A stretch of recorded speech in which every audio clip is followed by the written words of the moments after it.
जैसा कि हमने पिछली वीडियो में HCF निकालने की 2 विधियां पढ़ चुके हैं, जिसमें से पहली विधि आपकी थी अभाज्य गुणनखंड विधि और दूसरी विधि थी कौन सी? दूसरी विधि आपका था कि भाग विधि। अब की है केवल गुणनखंड विधि। केवल गुणनखंड विधि, अभाज्य गुणनखंड और गुणनखंड विधि दोनों विधियां अलग अलग हैं। अगर अभाज्य गुणनखंड विधि की बात होगी तो आपको जिस तरीके से ये वाला कर रहे थे आप इस तरीके से निकालना, ये अभाज्य गुणनखंड विधि है। अगर गुणनखंड विधि केवल पूछे तो आपको ये नहीं करना है। जैसे हमने संख्याएं ली थी 18 और 72 और दूसरी संख्या शायद थी 25, 28 और 30। इन दोनों संख्याओं का, दोनों संख्या युग्मों का हम निकालेंगे HCF, लेकिन गुणनखंड विधि द्वारा। तो जैसा कि हम HCF पहले निकाल चुके हैं, इसका HCF आया था 18 और इसका HCF आया था 1। देखते हैं गुणनखंड विधि से HCF आता है या नहीं। आएगा, वैसे भी ये भी एक विधि है, HCF निकालने की विधि है। तो HCF निकालने की विधि में गुणनखंड विधि हमको लिखना क्या रहेगा? 18 के सभी गुणनखंड लिखेंगे। गुणनखंड का मतलब क्या होता है पहले आप समझिए।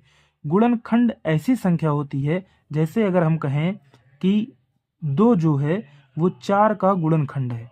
2 4 का गुणनखंड है, तो इसका मतलब ये हुआ 2 से अगर हम 4 में भाग करेंगे तो शेषफल हमको 0 मिलेगा, तब कहा जाएगा 2 4 का गुणनखंड है। अगर शेषफल नहीं मिलता 0 तो हम कहेंगे 2 4 का गुणनखंड नहीं है। जैसे आप 4 के गुणनखंड पढ़ेंगे तो 1 आएगा, 2 आएगा और 4 आएगा, क्योंकि 4 के गुणनखंड यही तीनों ऐसी संख्या है जिससे अगर 4 में भाग दिया जाए तो शेषफल 0 होगा। 1 से भाग करेंगे 4 में 4 बार में जाएगा, शेषफल 0। 2 से भाग करेंगे 2 बार में जाएगा, शेषफल 0। 4 से भाग करेंगे 1 बार में जाएगा, शेषफल 0। तो यही सब कहलाते हैं गुणनखंड। हमको निकालना है HCF 18 और 72 का, लेकिन गुणनखंड विधि द्वारा। तो हम लिखेंगे पहले 18 के सभी गुणनखंड और 72 के गुणनखंड। 18 के गुणनखंड में आपका आएगा 1, 2, 3 और 4 से नहीं होगा, 5 से भी नहीं होगा, 6 से होगा, 7 8 से नहीं होगा, 9 से होगा, 10 11 12 13 14 सभी किसी से नहीं होगा, सीधे होगा 18 से। 72 का होगा 1, 2, 3, 4 और 6 भी होगा, 7 नहीं होगा, 8 होगा, 9 भी होगा, 12 होगा और 18 होगा, 24 होगा, 36 होगा और 72। अब सभी के गुणनखंड लिखने के बाद इसमें देखेंगे दोनों में कॉमन गुणनखंड क्या बना। अभाज्य गुणनखंड वाले में क्या देख रहे थे? दोनों में कॉमन गुणनखंड देखते तो थे, लेकिन उसमें छोटी बड़ी संख्या दोनों लिखते थे और जितनी बार कॉमन आता था उतनी बार लिखते थे। लेकिन यहाँ कॉमन केवल एक ही बार लिखेंगे और वो कॉमन उभयनिष्ठ गुणनखंड लिखेंगे जो सबसे बड़ा होगा। तो यहाँ पर 2 भी तो कॉमन दिख रहा है, 3 भी दिख रहा है, 6 भी दिख रहा है, 9 भी दिख रहा है, लेकिन हम इन सब को नहीं लिखेंगे।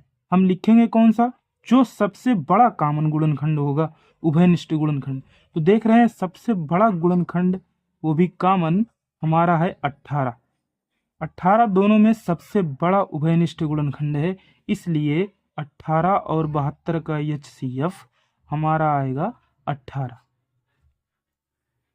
जैसे इस विधि के द्वारा हमें पता चल जाता है कि हाँ इसमें 1 लिखा जाता है। जैसा कि हमने पिछले वीडियो में बताया था कि गुणे 1 लगा सकते हैं, वहाँ 1 तो नहीं आता था अभाज्य गुणनखंड विधि में जब लगाते हैं, लेकिन यहाँ जब गुणनखंड लिखना चालू करते हैं तो गुणनखंड में कोई और संख्या हो या ना हो, जो जिस संख्या का आप गुणनखंड लिखेंगे उसमें 1 और वह संख्या जरूर होगी। इसलिए ये विधि, इस विधि के द्वारा हम 1 को भी, मतलब जिसका HCF 1 होगा वो भी पता चल जाएगा। जैसे दोनों संख्याएं, इसके पहले वाली जो संख्या थी, मतलब इसके बाद वाली जो संख्या थी 18 72 के बाद 25 28 और 30। अब इसके गुणनखंड देखते हैं तीनों के। 25 का गुणनखंड होगा 1, 5 और 25। इन सब के अलावा और किसी संख्या से 25 नहीं डिवाइड होता। 28 का होगा 1, 2, 4, 7 और 14 और 28। 30 का होगा 1 2 3, 4 नहीं होगा, 5 होगा, 5 6 और 10 15 और 30। तो यहाँ पर देख रहे हैं सबसे बड़ा गुणनखंड जो उभयनिष्ठ है, देख रहे हैं केवल और केवल एक ही है। इन सब के एक के अलावा और कोई गुणनखंड ऐसा नहीं है जो तीनों में कॉमन हो। तो यहाँ से हमारा जो सबसे बड़ा गुणनखंड मिला कॉमन वो एक है। एक छोटी संख्या है लेकिन यहाँ एक भारी पड़ रहा है। एक यहाँ पर भारी किसके लिए? इन तीनों के लिए, HCF के लिए एक यहाँ सबसे बड़ी संख्या होगी और यही सबसे बड़ी संख्या मतलब एक कहलाएगा HCF। किसका किसका? 25 28 और 30 का HCF कहलाएगा एक। तो ये विधि आपकी कहलाई गुणनखंड विधि।